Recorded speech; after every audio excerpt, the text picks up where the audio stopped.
এক ঐতিহাসিক ক্ষণৰ সাক্ষী হ'বলৈ ৰৈ আছে সমগ্ৰ চৰাইদেউ জিলাবাসীৰ লগতে অসমবাসী দেশবাসী ঐতিহাসিক ক্ষণৰ সাক্ষী হ'বলৈ ৰৈ আছে আৰু আমি পুনে উপস্থিত আছোঁ চৰাইদেউ জিলা আৰু চৰাইদেউ জিলাৰ যি মৈদামস্থলী আছে মৈদামস্থলীত উপস্থিত আছোঁ পুনে আমি দেখাবলৈ যত্ন কৰিম এনেদৰে মৈদামস্থলীসমূহ আৰু কিছু ক্ষণৰ পিছতেই ঘোষণা হ'ব বিশ্ব ঐতিহ্যৰ তালিকাত অন্তৰ্ভুক্ত দিশত আগবাঢ়িব আৰু কিছু ক্ষণ যিহেতু বিশ্ব ঐতিহ্য ক্ষেত্ৰৰ ইউনেস্কোৰ যি নতুন দিল্লীত যি অধিৱেশন আছে ৪৬ সংখ্যক অধিৱেশন আছে অধিৱেশনতেই আৰু কিছু ক্ষণৰ পিছতেই ঘোষণা হ'ব বিশ্ব ঐতিহ্যৰ ক্ষেত্ৰৰ তালিকাত অন্তৰ্ভুক্ত হ'ব চৰাইদেউ মৈদাম আৰু বিশ্বৰ বুকুত জিলিকিব চৰাইদেউ মৈদাম আমি উপস্থিত আছোঁ চৰাইদেউ মৈদাম ক্ষেত্ৰৰ জ্যেষ্ঠ নাগৰিক এজন আছে আমি তেওঁ আছে মৈদামৰ বৈশিষ্ট্য জানিবলৈ যত্ন কৰিম আৰু তেওঁ জনাব বিশ্ব ঐতিহ্য ক্ষেত্ৰত পৰিণত হোৱাত লোকসকলৰ ইয়াত ঐতিহ্য আছে তেওঁলোকে কি কেনেদৰে তেওঁলোকৰ কষ্টৰ ফলত আজি বিশ্ব ঐতিহ্য ক্ষেত্ৰত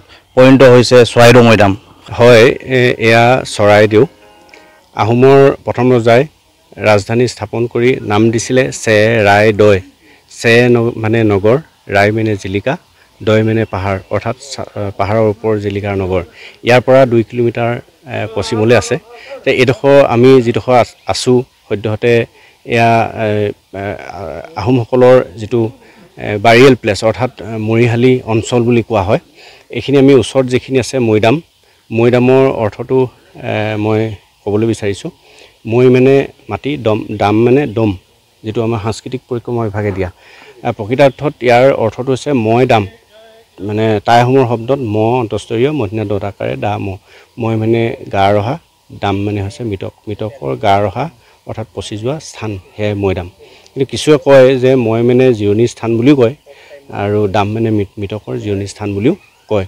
গতিকে এই মৈদাম ইয়াত আছে যিটো আমাৰ ষ্টেট আৰ্কলজি আৰু চেণ্ট্ৰেল আৰ্কলজিৰ মাজত মুঠতে এৰিয়া আছে আমাৰ 843 বিঘা মাটি বেৰিলৈ যিটো কোৰজন যে বৰ্তমান নমিনেটেড প্ৰপাৰ্টি হিচাপে গৈছে যিটো ৱৰ্ল্ড হেৰিটেজৰ কাৰণে ইউনেস্কোলৈ পঠিওৱা হৈছে সেই তাত আছে 843 বিঘা মাটি 843 বিঘা মাটিৰ ভিতৰত আমাৰ সদ্যহতে 90টা মৈদাম চিহ্নিত কৰা হৈছে কিন্তু আমি যদি চাওঁ ইয়াত মুঠতে শিৱসাগৰ জিলাত অবিভক্ত শিৱসাগৰ জিলাত 400ৰ ওপৰো মৈদাম আছে গতিকে ইয়াৰ ভিতৰত আমাৰ এই মৈদামখিনি ডাঙৰ সৰু আকাৰত কথা আছে ডাঙৰবিলাক শক্তিশালী ৰজাৰ ক্ষেত্ৰত ডাঙৰ মৈদাম হয় আৰু কম ক্ষমতাশালী ৰজাৰ ক্ষেত্ৰত সৰু হয় তাৰমানে ৰজাৰ যেনেকৈ জনপ্ৰিয় মানুহ এজনৰ ক্ষেত্ৰত সৰহ মানুহে খৰি দিবলৈ আহিলে চিতাখন ডাঙৰ হয় আৰু কম মানুহে খৰি দিবলৈ আহিলে কম হয় গতিকে এজন শক্তিশালী ৰজাৰ বহুখিনি মানে কৰতলীয়া ৰজা থাকে তেওঁলোকে সৈন্য সমান্তৰে ৰজাক মানে কবৰ দিবলৈ আহে আৰু প্ৰত্যেকে যদি এচপৰাকেও মাটি দিয়ে তেতিয়াহ'লে তেওঁ মৈদামটো আকাৰটো ডাঙৰ হয় গতিকে ডাঙৰ সৰু হোৱা এইটোৱে হয় তাৰ উপৰি কথা হ'ল কি মৈদামবিলাক আমাৰ এটা ছিষ্টেমত দিয়া হৈছিলে প্ৰথম যিটো গাৰ্ডৱাল বুলি কোৱা হয় 8 কোণীয়া দিয়া হয় 8 কোণীয়া 4 কোণীয়া আৰু ঘূৰণীয়া গাৰ্ডৱাল দিয়াৰ 2-3 ফুটৰ ভিতৰত আৰু এটা সৰু বেৰিকেড থাকে বেৰিকেডটো আমাৰ লঠিয়া হিল বুলি ক'লে হিল আমাৰ 3 প্ৰকাৰ ব্যৱহাৰ কৰিছিলে এটা হ'ল গুটিয়া হিল গোল হিলটো ব্যৱহাৰ কৰে আৰু এটা হ'ল আপোনাৰ লঠিয়া হিল লাঠিডালৰ নিচিনা দীঘল হয় তাৰপিছত এটা হ'ল ফলিয়া হিল আমাৰ যিবিলাক এতিয়া হিলৰ হাকুবিলাক বনাবলৈ যায় দৰিকা হিলৰ হাকু হওক আমাৰ এই ৰদৱেল হিলৰ হাকু এইবিলাকত ফলিয়া হিলবিলাক ব্যৱহাৰ কৰিছে শিৱদৌল এইবিলাক ফলিয়া হিলবিলাক ব্যৱহাৰ কৰিছে গতিকে এই 3টা হিলৰ ব্যৱহাৰ কৰে আৰু ইটা প্ৰচলনটো কৰিছিল কিন্তু প্ৰথম অৱস্থাত ইটাৰ প্ৰচলন হোৱা নাছিলে যিহেতু আমাৰ আহোমৰ প্ৰথমজন ৰজা চুকাফাৰ মৈদামটো আমাৰ ৰাজধানী এলেকাৰ পূব অংশত গাতে লাগি আছে ইয়াৰ পৰা 2 কিলোমিটাৰ পশ্চিমলৈ গতিকে সেই তাত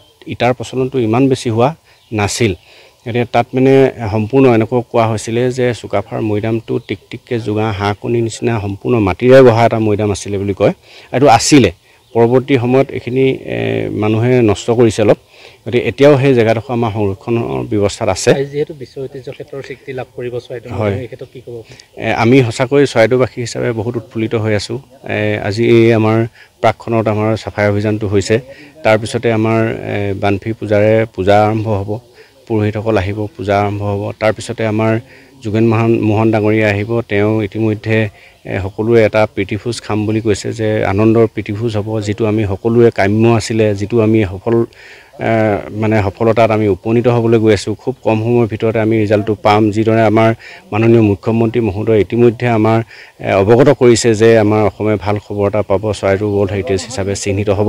গতিকে আমি এইখিনি উদযাপন কৰিম বুলি ভাবিছোঁ। সকলোৱে সন্ধিয়া সময়লৈ আমাৰ স্থানীয় ৰাইজে সকলোৱে বন্তি প্ৰজ্বলন কৰিম। যিধৰণে আমি মেডাম মেফি চুকাফা দিৱস ইত্যাদিত আমি যে এইখিনি কৰোঁ, যিখিনি কৰোঁ সেই একেধৰণে মৈদামবিলাকত চাকি জ্বলাম। ইয়ালৈ সোমাই অহা যিটো শনিআলিত চাকি জ্বলোৱাৰ ব্যৱস্থা হ'ব, ঘৰে ঘৰে চাকি জ্বলোৱাৰ ব্যৱস্থাটো আমি আগতে যিধৰণে কৰি আছোঁ, এই বিশেষ ধৰণে আজিৰ দিনটোত আমি এই কাৰ্যসূচী ৰূপায়ণ কৰিম বুলি সকলোৱে ঠিক কৰিছোঁ। আৰু ইয়াত সকলোৱে আহিব, বহুত মানুহ আহিব, কাইলৈ গেডাৰিং হ'ব। সকলোৰে প্ৰতি ধন্যবাদো থাকিব, যিসকলে আমাৰ আগৰ পূৰ্বজসকলে এই চৰাইদেউক লৈ ইমানখিনি কাম কৰি আহিছে।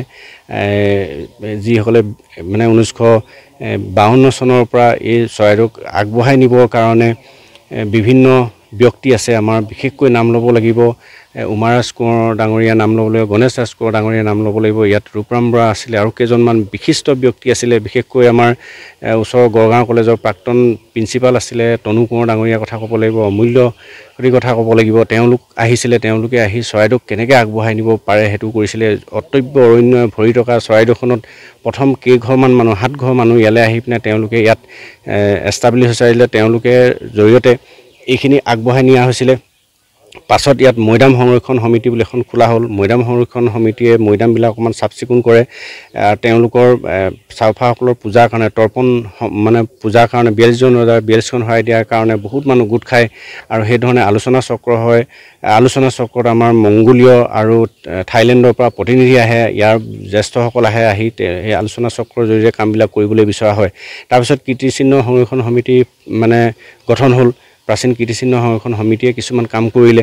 তেওঁলোকে এই মৈদামখিনি ৰক্ষণাবেক্ষণৰ ক্ষেত্ৰত তেওঁ চেষ্টা কৰিলে। বাকী যিখিনি এৰিয়া আছিলে, বহুত এৰিয়া বহুতৰ বেদখলৰ কবলত পৰিলে, কিন্তু এই অঞ্চলটো তেওঁলোকৰ অপ্ৰাণ চেষ্টাৰ বলত থাকি গ'ল। 1985 চনত যেতিয়া AGP চৰকাৰ গঠন হ'ল, AGP চৰকাৰৰ সময়ত বৃন্দাবন গোস্বামীয়ে তেওঁ চিধাই ইয়াত আহি মৈদাম সংৰক্ষণৰ কাৰণে প্ৰজেক্টটো আৰম্ভ কৰিছিলেহি। তেতিয়া তেওঁ যিটো আমাৰ বৰ্তমানৰ যিটো চৰাইদেউ মৈদাম বুলি ক'লে ফটো আহে, সেই মৈদামৰ অঞ্চলটো AGP চৰকাৰৰ দিনত প্ৰথম মৈদামটো খান্দি দৰ্শকৰ কাৰণে দেখুৱাব বিচাৰিছিলে যে আচলতে মৈদাম কি, এইটো আমাৰ কেনেকুৱা ধৰণে দিয়া হয়, ইয়াৰ মহত্ব কি, তাৎপৰ্য কি, গোটেইখিনি অধ্যয়ন কৰিবৰ কাৰণে পৰ্যটকৰ কাৰণে খোলা ৰাখিবলৈ ব্যৱস্থা কৰিছিলে।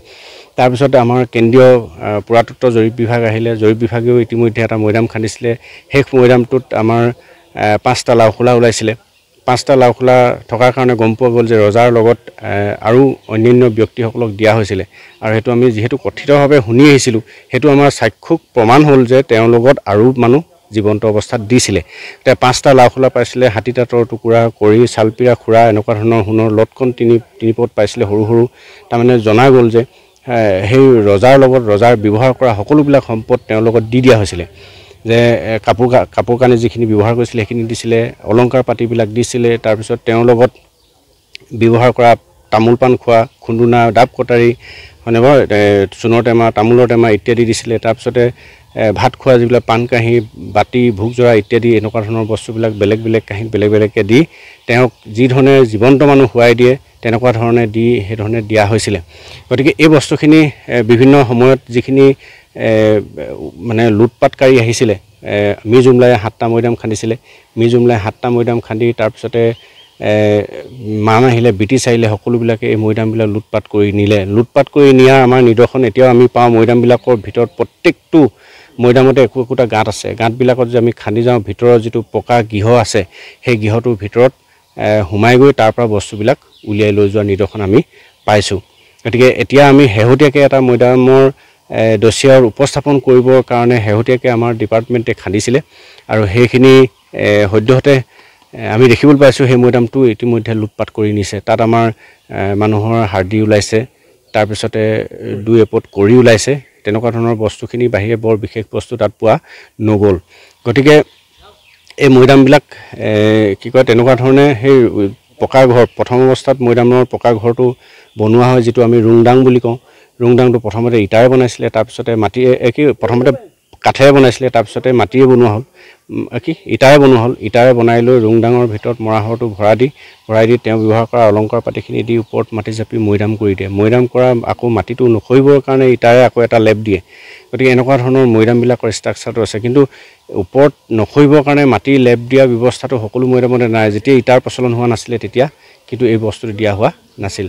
যি হ'লেও আমাৰ এইখিনি প্ৰক্ৰিয়াত যিখিনি মানুহে জড়িত হৈ আছে, পূৰ্বজসকলে হওক আৰু বৰ্তমান সময়তে হওক, যিসকল আছে আমাৰ কেন্দ্ৰীয় চৰকাৰে হওক, ৰাজ্যিক চৰকাৰে হওক বা কেন্দ্ৰীয় পুৰাতত্ব জৰীপ বিভাগৰ লগতে আমাৰ ৰাজ্যিক প্ৰত্নতত্ব বিভাগ, বিভিন্ন দল সংগঠন আৰু আমাৰ ইয়াক উপযুক্তভাৱে আগবঢ়াই নিয়াত মানে অগ্ৰণী ভূমিকা গ্ৰহণ কৰা যিসকল আমাৰ সংবাদকৰ্মী, মিডিয়া চেল আছে, সেই সকলোকে আৰু যিসকল ব্যক্তি সততে ইয়াত লাগি আছে, সেই সকলোৰে প্ৰতি মই এই এপাহতে আজি এই শুভক্ষণত মই মানে আন্তৰিকতাৰে ধন্যবাদ জ্ঞাপন কৰিছোঁ।